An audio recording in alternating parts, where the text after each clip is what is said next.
Hello there, sword friends. Today I'm going to tell you about this sword right here. This is a Fidestisan medieval European sword. It has a rather long name, being the Medieval Sword Warrior Real Hand Forged Spring Steel 46-inch with black-brown scabbard longsword, modernization, handmade, full tang, tempered.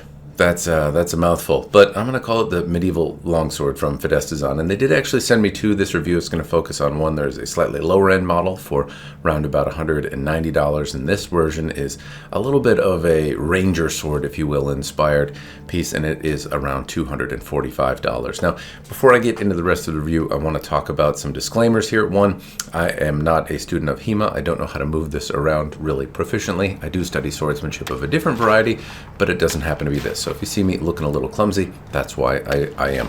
Also, this is a review sample, and that's probably the most important bit. Fidestisan sent these to me for the purposes of review, and that is what I have done. So do know I didn't spend any money on it. If you think that makes me biased, then you know at least at the start. And this video is really geared to help you decide if a sword like this is worth your hard-earned money or not. And so what the video is going to include is some close-ups of all the bits and bobs, fits and features, that kind of thing. Specifications and whatnot are in the description down below, so if you're interested in measurements and the like, they are there. Also, I'm going to then use it, cut with it, do the things that you should normally do with the sword, or generally speaking, what backyard fun loving sword aficionados want to do with it. I'll cut with it, move it around in that regard, talk about that, and then I'm going to push this one to failure, so you actually get to see me move it all the way until the sword is dead. Anyway, that's what's in store for the video. Hopefully you find it interesting. So I'm going to start with the end cap, the pommel bit right here, and the important bit to note is that this is like a piece of hardware furniture. Rather than being peened on, it is a screw-on pommel, and therefore it unscrews. It's basically like a big nut. Now, the assembly of the pommel is such that you can unscrew it, and then you can see where it fits on. It's rounded, which isn't necessarily a problem, but that means that there's nothing exactly locking it in, but you can tighten it relatively freely. And there is also a nut underneath it that pushes the handle up, so it's not responsible for really holding on the wooden part or keeping things tight. There's a separate nut doing that. This is more just a screw-on feature, which I find to be a little bit odd, and in the heat of the moment, yes, it does loosen. So if I'm moving it around and I'm really cutting hard things, which are well into the kind of abusive side of things, I do feel the pommel loosen slightly. I'm also a little bit nervous about tightening it and really hunkering down on it, because you can strip the threads on things. I didn't really have that problem, kind of tightening it down relatively hard, but that was something that is a concern. And when I did tighten it down as much as I was really comfortable with, I found that it would loosen while I was doing some of the, again, very abusive activities. The other bit to note is that the pommel did come off in the abuse side of things. So this is something that is a little bit of a concern just generally in construction. The nut did snap eventually. I had to do some very abusive things to get it to happen, but it's not ideal that the pommel falls off, even in those abusive activities.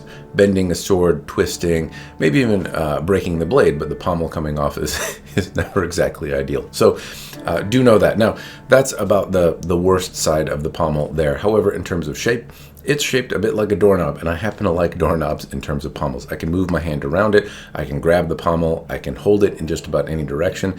In terms of shaping, it's actually relatively comfortable, and I have no gripes with it. As opposed to a giant wheel pommel or something like that, this is relatively comfortable, and I find it to be relatively maneuverable as well.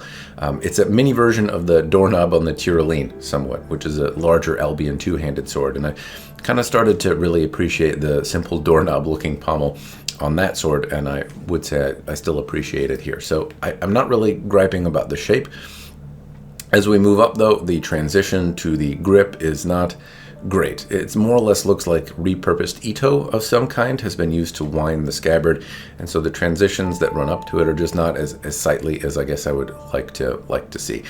It's not the worst, though, I will note that, and it is also worth noting as I talk about the grip that the material used, which looks like a larger cord of some kind. It reminds me of Ito on a Japanese-style sword, which Fidestisan also makes, though I don't know that they use this material in their Japanese wares. Anyway, it is relatively comfortable, and it didn't come undone, and it didn't move around in my hand. So in terms of material for a European sword, I think it misses the mark, or at least it doesn't register in my head as a material that would be used on a European style sword. However, I did find it to be both comfortable, a mixture of comfort and also grippy, in the sense that it didn't make me feel like I was out of control of the weapon, and I could hold on to it with a glove or without a glove, and I didn't hurt my hands at all. So it wasn't necessarily a bad material, but it just misses the mark. It's an artistic license or liberty that I don't know is going to resonate with a whole bunch of people looking for a European sword. And recently, I have seen European sword handles made by LK Chen, for example, and those look the part, they feel the part, and they're a little bit more expensive a sword, obviously, but I'd love to see handles like that. Leather wrapped with a reasonable quality leather, bound in cord to kind of give the impression with risers throughout them. That would be something I'd really like to see Fidestisan do in future iterations. As it is, though, it's not a bad piece. It just doesn't fit the bill, and that is gonna be a common criticism that I have, I think, through the remainder of the handle and the remainder of the sword, frankly. But I'll go over it piece by piece. So anyway, as I move up the handle, it is shapely. It's a little bit more cylindrical at the bottom, where you might want to adjust your grip around that doorknob. I found that to be comfortable. It indexes reasonably well, though. I can find where the edges, I can hold it, I can feel it, and if I hold it in my hand and try to twist the quillins, it wouldn't do that. Now, I don't have, unfortunately, any footage of me doing it with the sword in one piece, but I would say that it indexes well, and the grip material actually aids in that, whether you're in a glove or in a bare hand. It did the job reasonably well of feeling secure in my hand. Not as good as it could be. It could be a little bit more ovoid around the edges in particular. That would help me lock it into my grip just a little bit, but generally speaking, the shaping I didn't actually have too many problems with for a sword in this price point. The other bit is construction-wise, I'm not sure how it's constructed. There's a cord wrap around a wood core, obviously, but then there's a nut securing the grip to the tang of the blade, and all I see is this little nut down there, and more than likely that nut is welded on to the tang in some fashion. And there's also some kind of mechanical connection there, though, because the sword eventually broke, and when it broke, I was left with a grip. But when the pommel fell off, the sword didn't come loose, and so that nut was keeping things on. But there may be some other mechanical connection inside there, or there must be, because the nut came off. The nut that was securing what I thought the tang was to the grip broke off with the pommel when it came off, so there's some other mechanical connection underneath, and by that I mean some pin likely running through the tang. In terms of assembly, it's a little bit more robust than you might assume. At first, when I took the pommel off, I thought the only construction that was really holding things together was the nut, and that was their version of secure. And there is some sort of mechanical connection happening, some pin that runs through the handle underneath the wrapped grip, and that is also securing things. So a little bit more security. I'm glad that was there. It allowed me to continue with the testing and push it to failure. Otherwise, I probably would have stopped when, well, I didn't stop. I didn't know it was there, in fairness, but I felt like I could. It felt secure enough to keep going when I got to that point. The last bit I want to talk about on the grip is that it has what looks like a fuchi. And so this grip is somewhat assembled like a Japanese sword is, in that it has a pommel that screws on. That's not Japanese in style, but the grip has little ledges that go over the wood that is got the tang running through it, which is kind of Japanese. It holds it down. It has a metal cap on the top of the grip as well, which holds the stuff together, and it's bound in cord, and then has a mechanical pin or like a peg that runs through it. And so the construction is from somebody that seems a little bit more familiar with that side of things, because there's a lot of things that are taken from the Japanese style of assembling a handle that are then executed on this sword here. And that's not just typically the way the European swords are done. So it seems like just a little bit of a miss here. Now, I didn't find that collar to be uncomfortable. I didn't find that it hurt or did anything bad, but I also didn't find that it really looked great. It's like made to look like a riser. It just looks out of place a little bit in terms of the overall look. But that brings us up to the crossguard. So the crossguard reminds me of this Ranger-inspired, Lord of the Rings-looking style guard, and it wasn't bad. Now, it's a little big, so getting your thumb around it, if you're trying to maneuver this in terms of grips, there's only a certain number of ways you can hold it, and I didn't find that to be a particularly comfortable one. However, if you don't do that, then I would say the guard is at least handsome. It has some shapely lines and things like that, and the quillins are not cast in a way that is bad. So I didn't have a sword at the time to really test with, but I did take the croquet stick of doom and bash it into the quillins, and the quillins bent. And that's what you would hope to see happen. You want those quillins to be able to take a sword strike. That's what they may do. It may not be what they're necessarily for, but that certainly may happen in the course of binding and winding. And so you'd hope that if you have quillins on the sword, that they won't immediately shatter upon some sort of strike. And that was the case here. They're actually pretty resilient little things. Further, the quillins were damaged when I started chucking the sword at a tree. I'll talk about that later, but they got bent, dragged on the ground. It was kind of comical how well they held together. Anyway, the quillins on the piece were good. The shapeliness of the guard, I like the size of the quillins, but the center section that meets the blade, I think, is a little bit bulbous. And while it has a fun fantasy look, I wouldn't say that I find it particularly appealing in terms of overall aesthetic. And it doesn't let me get my thumb up the grip, and it's just not great there. I think it could use a little bit more refinement. Now, the opening where the blade meets the guard is also a little bit wide. This is a nuance that I talk about. It doesn't really have any impact on usage of the sword, but I really love it when they're right and tight. And again, LK Chen has proven that this can be done at least on a semi-budget. One of their recent Balor Arms iterations, or the partnership of swords they had with Balor Arms, had a grip that was where the blade met the crossguard, and it was just watertight almost. It had a very, very small gap around it, and so I believe it can be done. It's just not done on this sword, and in fairness, this sword is about half the price of the iteration I'm talking about. However, it's just something I would like to see in terms of dolling up the sword, if it's possible to make the molds or whatever you're using so that the allotment, the fitment is a little bit tighter. I like to see that in swords. It doesn't really matter. It's not ahistoric to have them open like this. In fact, it's probably more common historically, but that's not my subject of expertise. I would just say, as a person buying modern swords, I like to see that fitment be very tight. That would be my personal preference if it's possible. Now, before I move on to the blade, I'll talk about the scabbard. And the scabbard, I think, is nice. It has some leather bits on it. The leather doesn't feel super cheap, but it also doesn't feel like a particularly high quality leather. It has a little bit of risers and character in it. It's got a pretty large stitching section. It also has a metal chape and a metal throat on the scabbard. And the throat doesn't necessarily cover the ends where the edges would be, but it kind of does a little bit. So it's possible that throat would you could drag the edge of the blade on that metal and it would potentially dull it. So in the future, I'd love to see that opening widen a little bit on the throat of the scabbard so that there's really not any feasible way for the edge of the sword to come in contact with the metal, and I believe that is a possibility in this case. I didn't find it to be particularly problematic, but at the same time, it is something that you would want to look out for. If you're not, gingerly, or you're going at it from an angle or something, it's possible that you grind the sword on the metal, and that would dull the edge, and that is less ideal. But other things that I like about the metal fittings is that they didn't fall off while I was using them. That is, unfortunately, a not all that uncommon thing.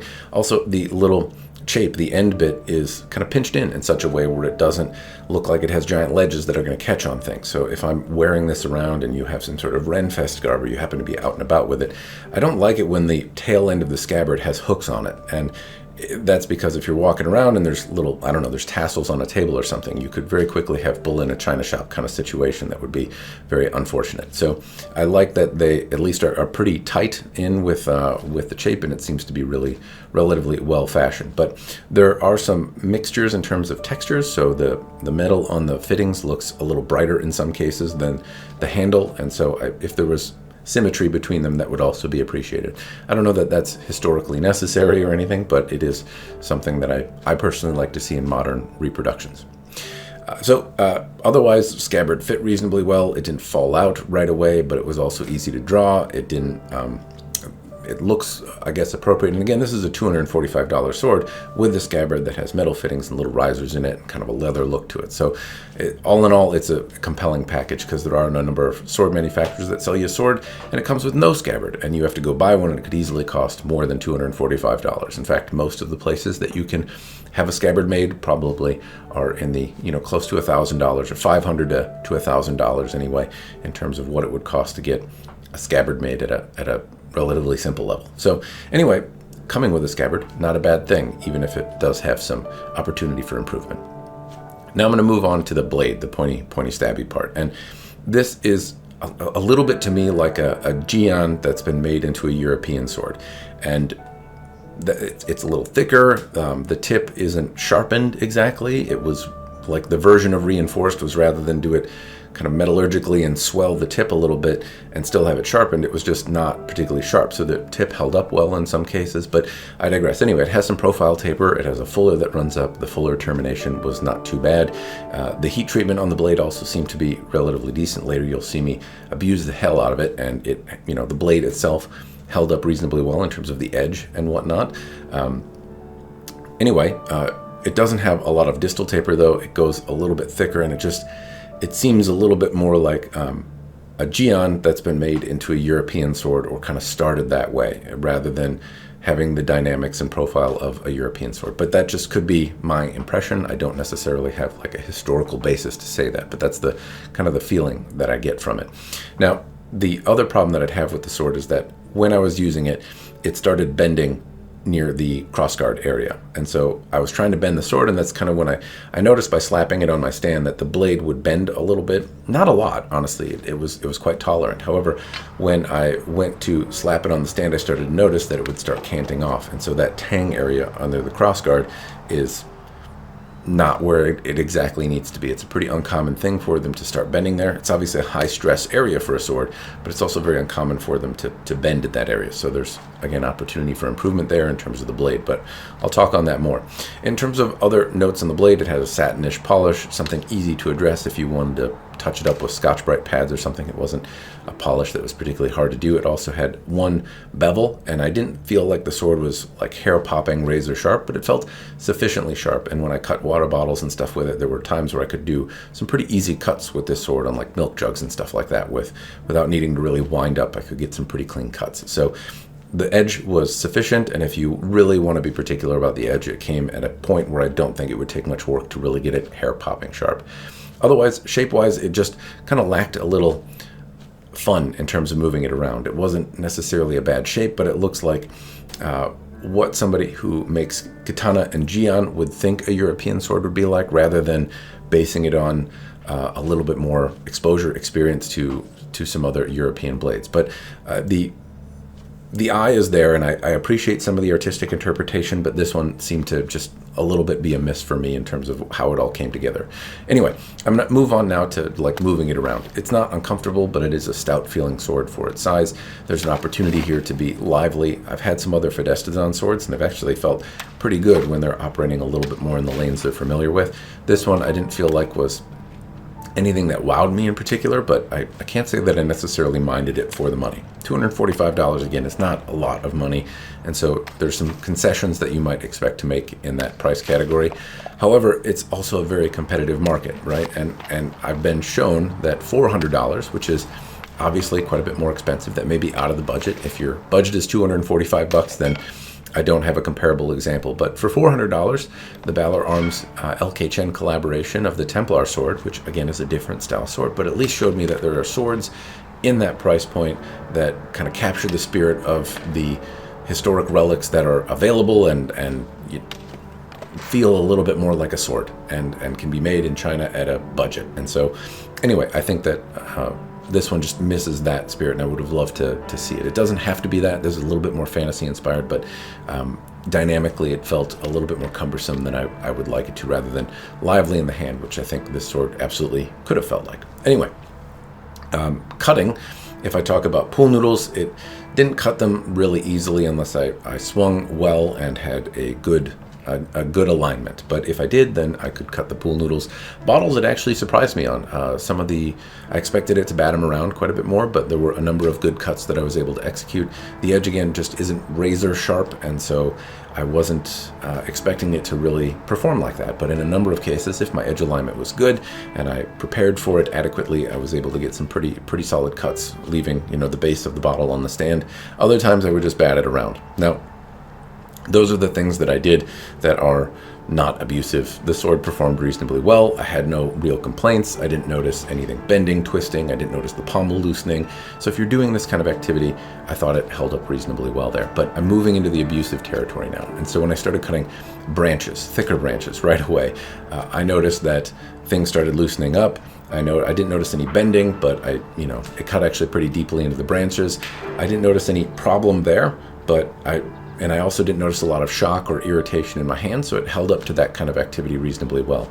From there, I struck actually into a metal piece, and I punctured with the tip through. It's just some sheet metal. It's not particularly thick, but it's also enough to damage a delicate tip.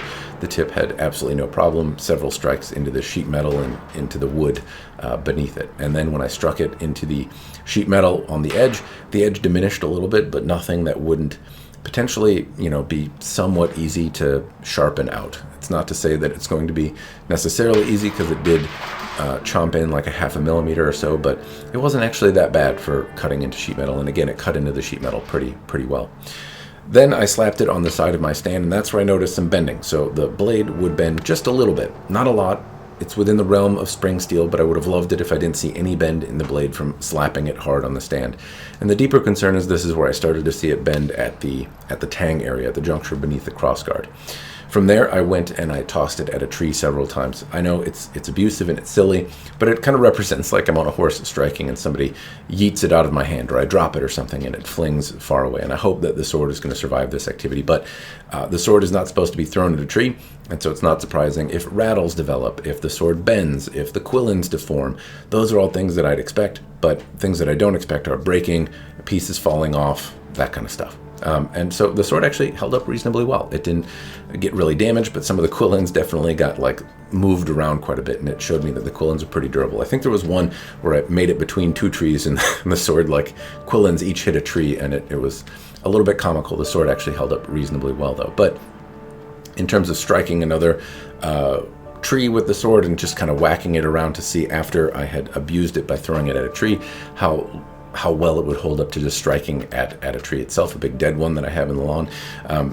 The pommel fell off, and that's where the other bit happened. And throughout the course of throwing it at trees, little things would also happen in terms of bending at the tang. It would bend, and then I would straighten it out by hitting it on the side, and it would straighten back out so I could throw it a little bit easier. And throughout this process, damage was happening, but it wasn't until the pommel came off that it really became kind of obvious. And when the pommel broke off, the nut that was holding the wood on also stayed on, but it felt like I could continue with the test. So I did, and I brought it back over to the croquet stake of doom. And when I did that, I took the croquet stake of doom and started whacking into the edge of the sword, and it penetrated actually quite a bit, and by that I mean the edge took a lot of damage. So this is maybe 2 millimeters of damage, which means that it has a pretty thin edge. So if you're doing bottle cutting, tatami mat cutting, pool noodle cutting, and you hone up the edge, it really is a profile to do that. At the same time, if you hit a metal rod, it really chews into it, and this is stuff that theoretically could be sharpened out, but would require a substantial amount of effort to sharpen back out of the blade, and you'd have to change the profile almost of it a little bit to get these kind of dings out. And so after several strikes on the croquet stake, which all got kind of harder and harder, I'll note, the edge didn't diminish. And so this is where I'd say I'm impressed with the sword. The blade itself, anyway, and Fidestisan's capability of tempering it, it wouldn't surprise me if after what I've done with the sword in terms of bending it, if it broke here after striking on the croquet stake of doom. And even making it this far is a little bit of a testament to quality, but not unscathed. We lost a pommel along the way. However, when I flipped it around on the reverse side, my expectation was that in striking the reverse side of the blade after having damaged the edge so much on the opposite side, that it would probably come apart in a few strikes, and that was not the case. So I struck a number of times, and the sword didn't break, and when I wound up and struck again, the sword burst at the hilt. And so on one hand, it's great. The blade did not break, and I was kind of expecting it would. On the other hand, breaking at the hilt is always kind of like a bad news bear sign. That's not where you want it to break. Breaking at the blade is one thing, but snapping at the hilt, which isn't unexpected given that it had probably fatigued in some way from being bent, is not good. And so that's eventually where it failed. And hopefully, anyway, at this point, I've shown you the close-ups, I've shown you me moving it around, cutting it, and then pushing it to failure. So hopefully at this point, you've got some idea of if this sword is worth your $245 or not. But I'm going to try and sum up all of this stuff and give you my impression here. And the short answer is no. The pommel coming off and breaking at the hilt are the two main concerns. And it is worth calling out that after noting this to Fidestisan and saying, hey, this is what happened, they did note that they've made some improvements on this model already, and they do iterative improvements, and this was a very early version. I've had this sword for quite a while, so that would make sense. And I believe they've already made some changes. So perhaps they'll send me another example in the future to illustrate those changes. However, in its current form, at least if the sword you're buying is assembled the way this one was, then I would say no. The pommel coming off and just generally kind of untwisting on hard targets, not ideal. Tatami mats can be hard targets, and potentially if you swung into one, you might notice the pommel twisting off, and that's just not ideal.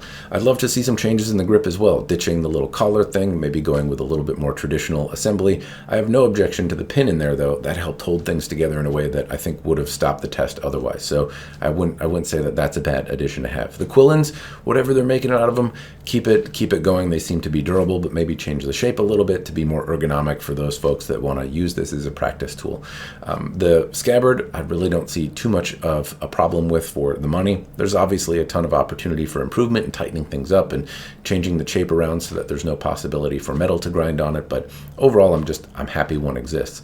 The blade, something's got to be done around the junction there. The blade actually held up really impressively well. It took a lot of abuse for that style of blade, and I give my tip of my hat for kind of the profiling that was done, how well it cut despite not having a razor edge. But breaking at the tang is just not acceptable. You'd think it would be, but at the same time, I would love to see the blade break and not the hilt area. So that would be why, but more or less I do think it really earned some praise. They did a number of things really well that were surprising, but there's still obviously some room for improvement, and if I saw that improvement, I think this would be an easy one to recommend. Anyway, those are my thoughts. Thanks to the folks at Fidestisan for sending this my way. Hopefully you found the video useful. Cheers, and thanks for watching.